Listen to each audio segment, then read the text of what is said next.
un danger qu'il a fallu évacuer. Parce que la compagnie qui est à mon nom peut faire des gestes illégaux et ces gestes-là vont être associés à mon nom. Donc je tente de me dissocier de cette compagnie. Ce genre de mésaventure arrive des millions de fois par an. Et les frais de retour à la normale se chiffrent, au total, en milliards d'euros.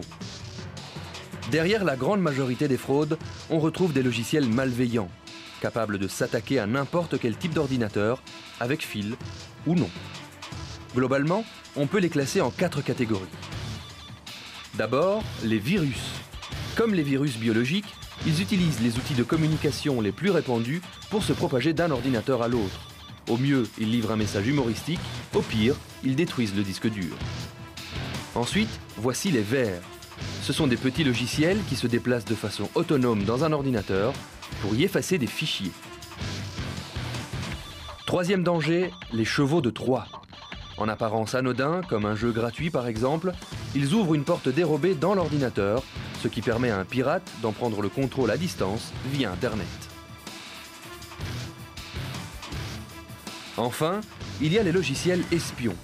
Ils enregistrent les mots de passe ou les numéros de carte de crédit lorsqu'on les tape sur le clavier.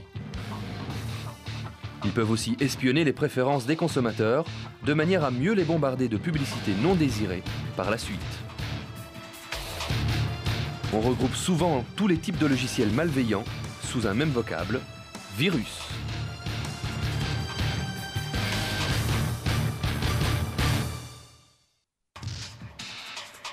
Direction les États-Unis à Atlanta. Pour répondre aux attaques virtuelles, des sociétés se sont spécialisées dans la sécurité du web. L'américain Internet Security Systems est l'un des leaders mondiaux dans ce secteur. Situé au cœur d'Atlanta, ces chercheurs ratissent la toile pour y trouver la moindre faille, celle qui permettrait aux pirates d'accéder à vos banques de données. Pour la première fois, les responsables de la société ont accepté d'ouvrir les portes de ce lieu, le saint des saints du cyberespace, là où les informaticiens travaillent notamment pour le gouvernement américain. Dans nos recherches, nous essayons de trouver les failles avant qu'elles ne soient découvertes par les pirates. Nous nous intéressons aussi aux recherches déjà publiées car la plupart des attaques utilisent des failles bien connues. Ainsi, nous fournissons des moyens de protection pour les ordinateurs du monde entier. Son équipe, la X-Force, regroupe des chercheurs à l'affût des dernières menaces afin de les détecter et de les communiquer de manière anticipative. Ainsi, elle vaccine ses clients avant l'assaut des pirates. Nous surfons sur Internet et sur les forums de discussion pour découvrir ce dont parlent les pirates entre eux.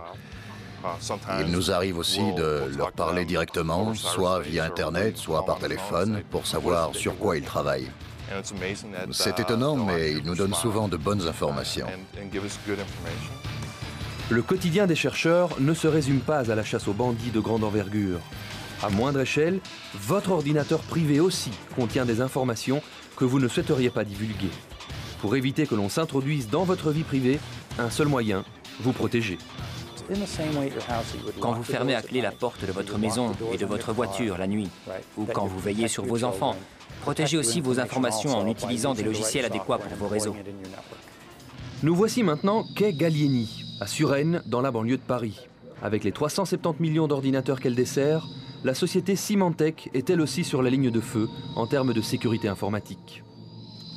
Damas Tricard, chef des produits grand public, a la lourde tâche de faire face aux attaques virales.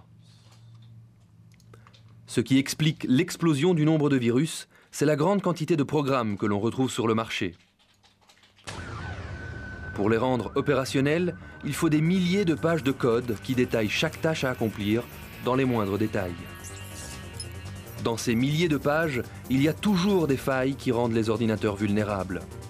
Ce sont elles que ciblent les hackers avec leurs virus. Leur but, non seulement vous frauder, mais aussi transformer votre ordinateur en zombie. Ce qu'on appelle un ordinateur zombie, ou on appelle ça aussi un bot, raccourci de robot, c'est que l'ordinateur va pouvoir être contrôlé à distance par quelqu'un. Et en fait, cette personne, ce qu'elle cherche, c'est pas à contrôler un ordinateur en particulier, c'est de pouvoir en contrôler beaucoup à la fois. Donc elle va se créer un réseau de PC zombies.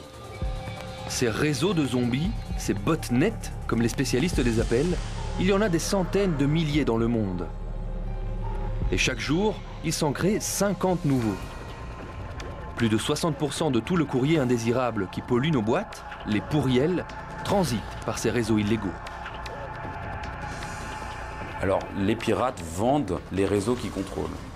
On a vu sur Internet qu'on peut louer pendant une semaine un réseau de 150 000 PC pour 300 $ américains. Donc c'est vraiment pas très cher.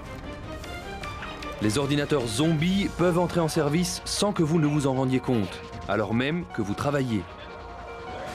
Ils sont souvent utilisés pour héberger du contenu illicite ou préjudiciable, comme des images pornographiques. D'ailleurs, le marché du porno en ligne représente des revenus annuels de 30 milliards d'euros. Plus que jamais, la sécurité d'un ordinateur à la maison est devenue essentielle. La première parade, c'est d'avoir un antivirus, donc qui va détecter ces types de menaces, les chevaux de Troie, les vers et les virus. La deuxième parade, qui est une sécurité supplémentaire, c'est d'installer un pare-feu. Le pare-feu, lui, va permettre de limiter l'accès à l'ordinateur de l'extérieur. Il va dire ça a le droit de rentrer, ça a le droit de sortir. Et si quelqu'un essaie de voir sur l'ordinateur s'il peut rentrer, eh bien, le pare-feu va bloquer et ne va pas répondre. Investir dans un antivirus et un pare-feu, c'est donc essentiel, à condition bien sûr que la mise à jour de ces programmes de défense se fasse régulièrement. Sinon, les pirates vous le rappelleront bien vite.